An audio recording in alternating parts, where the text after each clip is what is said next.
Good evening, life groups. So good to just worship the Lord with our church each and every Sunday morning. And this last Sunday was no exception.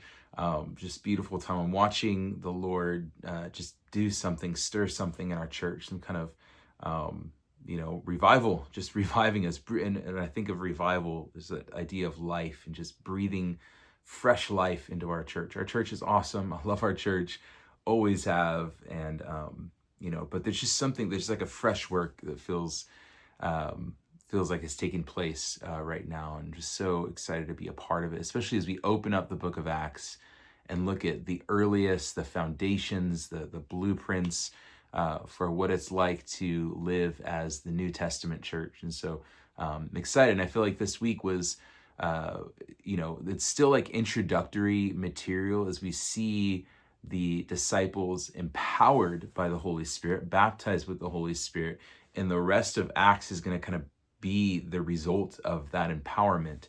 But we really stop to look at the fact that that empowerment was not just for them back then, it's for us now as well. We can experience the baptism, the filling of the Spirit. So I'm excited the next 3 weeks to talk about the work of the Holy Spirit with us, in us, upon us. I'm really looking forward to that. 3 weeks is not enough to cover the work of the Holy Spirit. So don't have your expectations too high, but we'll look at really some of the basics of who the Holy Spirit is and how we experience his work, his presence in our lives. But for this week, we really talked about, again, just setting that foundation. That power is for us.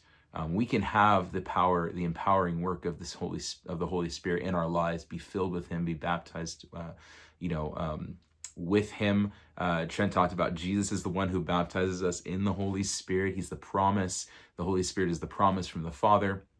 But I really wanted to talk about what a main theme was this Sunday in our questions tonight. And like the first question really sets the tone.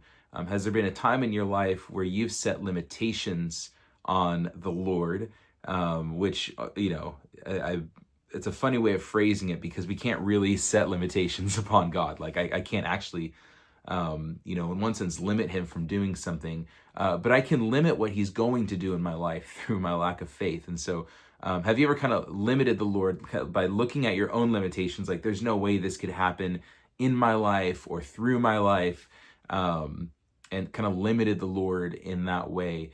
And then there can be kind of two outcomes to that. You can either miss out on an opportunity because of that, which I've experienced, or you can watch the Lord kind of override you and do something you totally didn't expect and you're just amazed by and just glorify him for. I've had that happen in my life too. How did that work out for you? Did it go one of either of those ways? That's our first question. Our second question is, if we really believe, this is for us today, what would that look like? What is a dynamic, spirit-empowered individual life look like?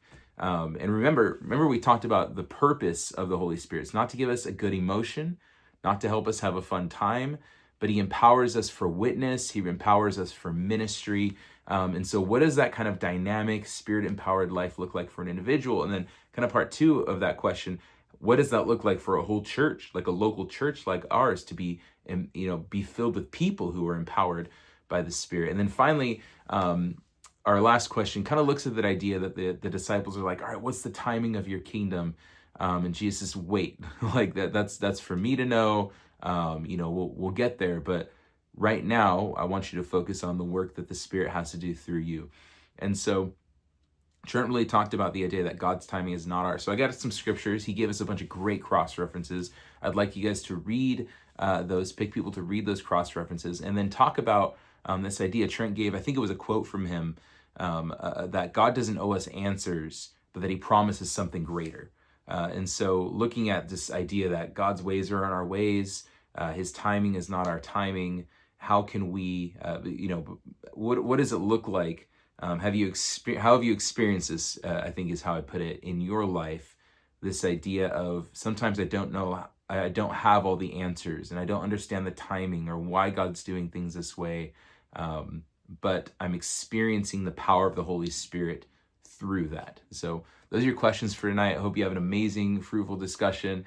Pray for me as I try to put together some messages in a short amount of weeks on a really big topic, the Holy Spirit. And the Lord would just speak to myself and to our church and empower us more. Love you guys.